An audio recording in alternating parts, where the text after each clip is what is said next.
be bringing the airplane in, taking it apart.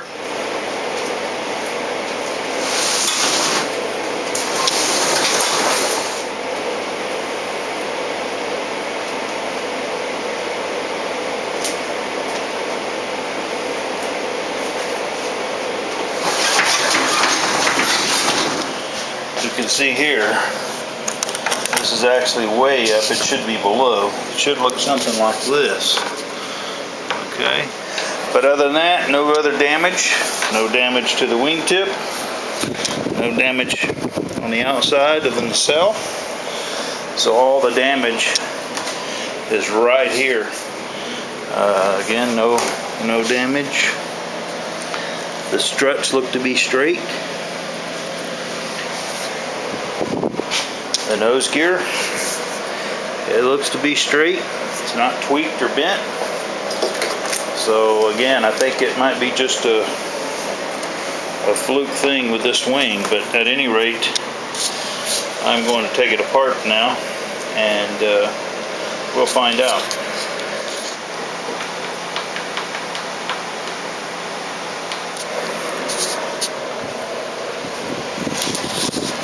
So it looks like everything is contained basically in the wing. There's no damage front or rear. So that's good. Okay, we just lay a towel on the wing to rest the fuselage, and then we're going to unhook all the wires. Here you can see I've disconnected all the lines going from the fuselage to the wing, and now I'm ready to separate the two. I did take a good look at the fuselage to make sure there's no stress cracks or issues with any kind of fractures. All of the issue is over with the wing. So now I'm going to take out the center bolt here. This is the joining bolt.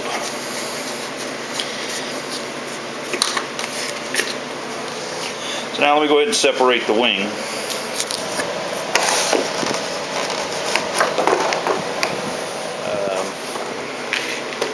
But the gear appears to be okay.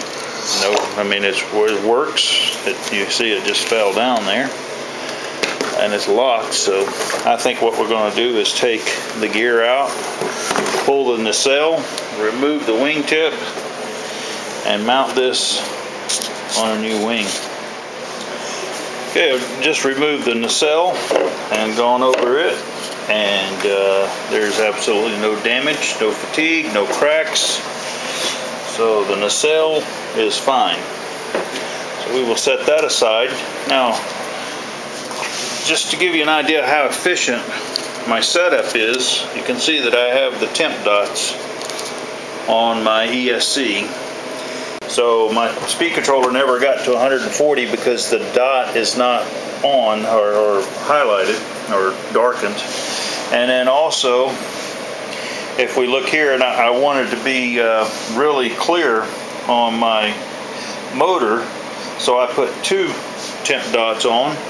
And this one here again is the 140, starts at 140, and you can see it's not activated, none of the dots are. The motor temperature has never gotten above 130 degrees. And I am running a 13.8 two-bladed prop. So that's a pretty good setup. And I'm also running on 6 cells with this setup.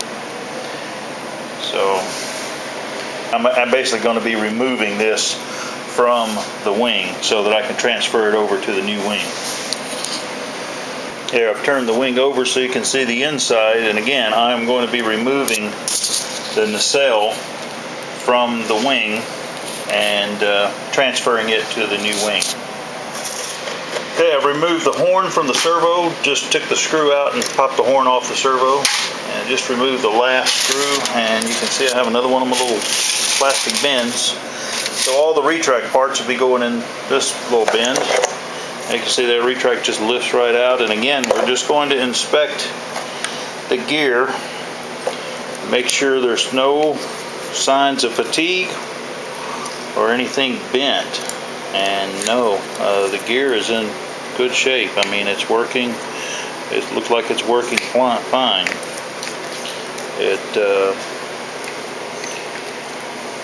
Yeah, it's free. It's not bound up, so I'd say there's no damage to the gear. So now we can set that aside. I do have 2 shims in here, and we'll transfer these over to the new wing.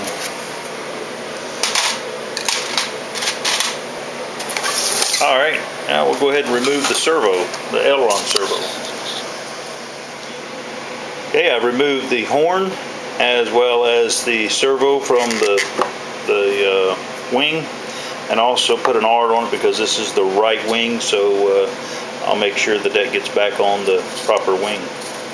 Okay, I've worked my way to the point where I need to undo my connectors here so that I can pull all of the lines through the wing.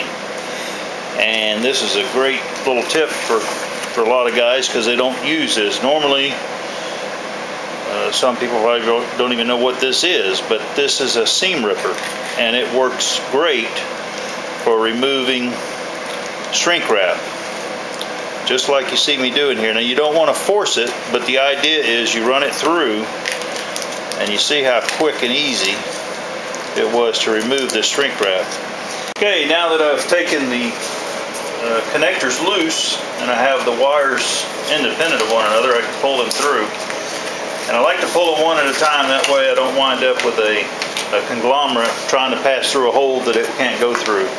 So here, this is my lighting wire, the wingtip lights, and I know that because it's only 2 wires. And then this one is going to be the aileron, and so I pull it through, and now I can go ahead and chase it the rest of the way through and pull it off. And because sometimes you have areas that are tight, or you have a connector, you have to work the wire back and forth, and you eventually wind up with it coming through. I'm pulling the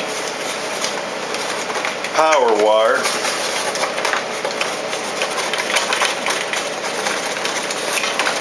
because you never want to strain your connectors, but you can see if you wiggle it enough, it will eventually come through. And there we go. Okay, so now I've got it to here. Now the wire goes from here to there. The aileron servo is done. That brings us to the light, and we need to feed that wire through, but more importantly, this wingtip is going to be going on the new wing, and it needs to be removed.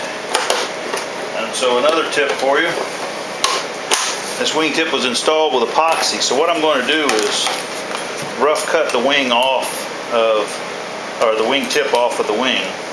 So here's how I go about removing the wingtip from the wing. Now I know I have a wire in here, that my wire is up front here. And so because it's up front, I'm going to be working the back to get it cut through.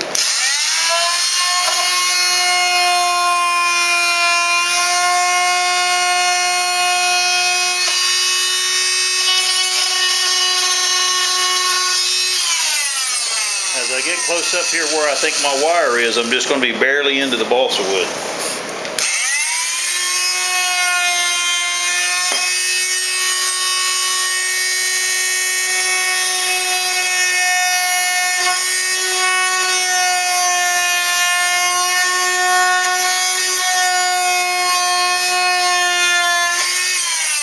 I know the spar is right here, so that's why it was a little tricky to get into there.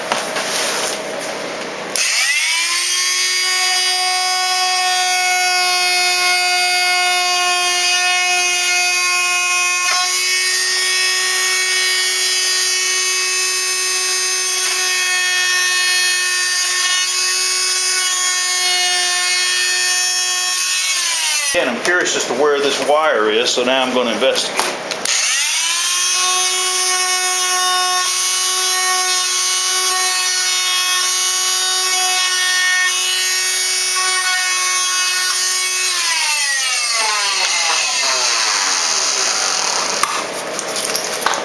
here my wire is. So now that I know where the wire is,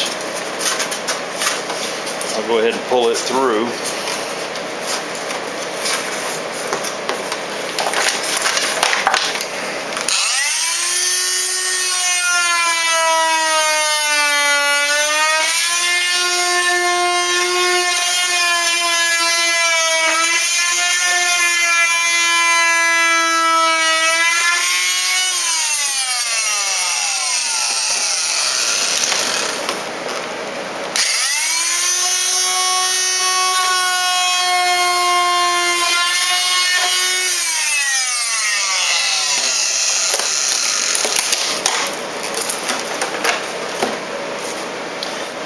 Now let's go ahead and see about removing part of this.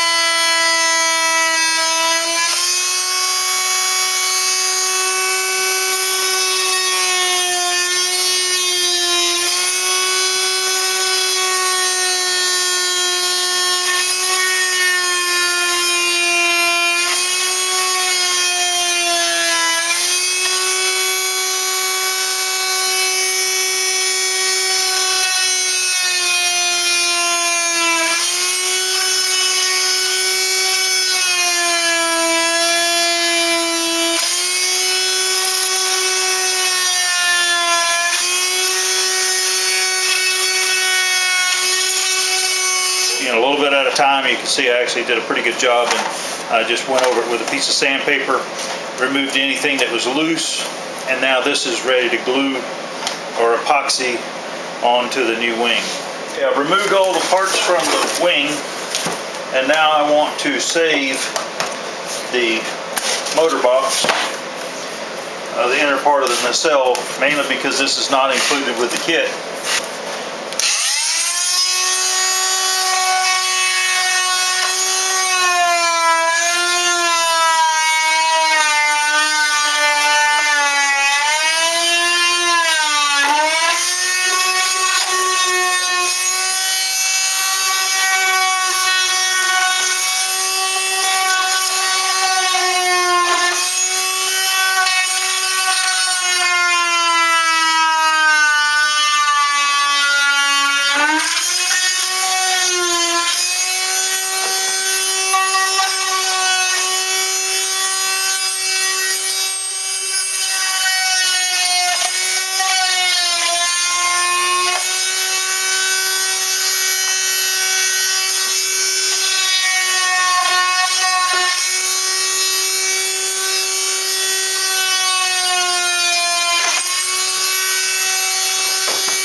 Okay, now I've removed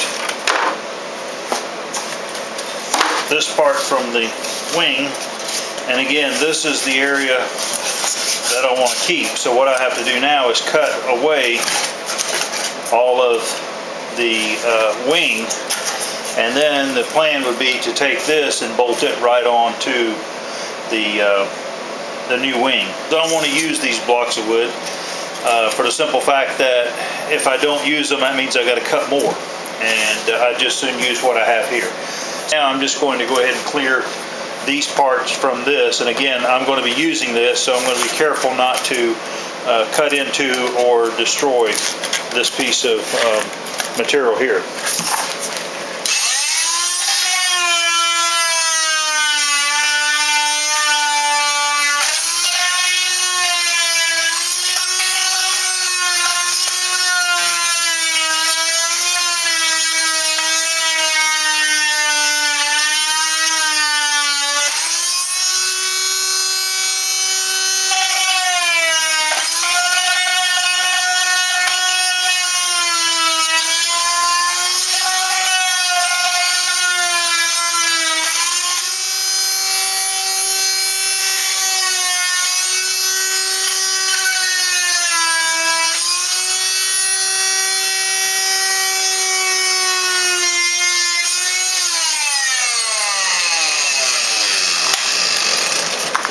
Okay, these I'll be putting in the toaster oven so that I can remove the pieces of hardwood. And again, it's glued with epoxy, so it's pretty durable right now. But as soon as it gets some heat, these pieces will literally fall apart. Okay, here I've taken the wood parts and put them in the toaster oven, and they've been in there about 15 minutes at about 200 degrees, and you can see that they're literally just falling apart. And that was epoxy. So if you got something that you glued together and you don't want it glued together anymore, just put it in a toaster oven or the oven. And obviously you don't want to leave it in there and walk away, but you can see that the epoxy, I mean, it literally just becomes really brittle.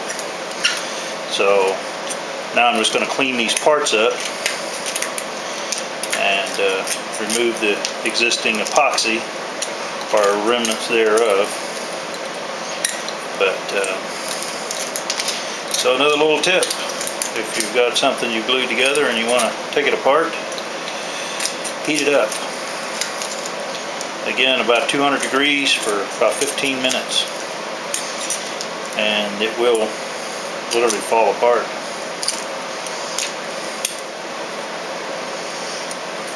There's a piece right here. You can see it just, I mean, the epoxy's just like, almost like bubble gum. Or it's really brittle.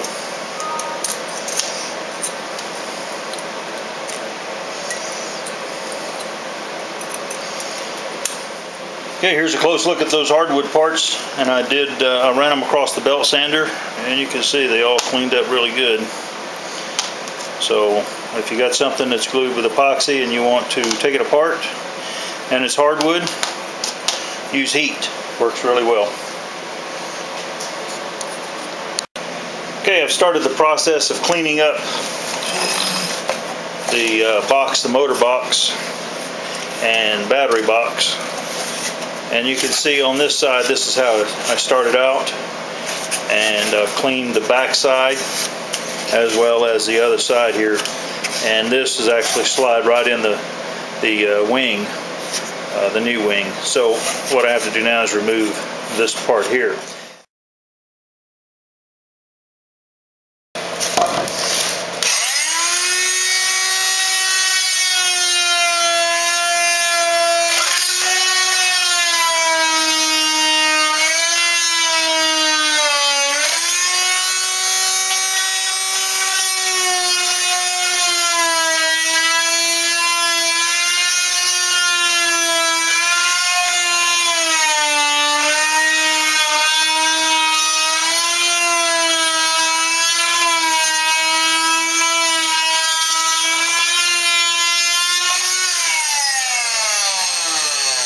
See how easy that came off? I mean, this tool is just amazing.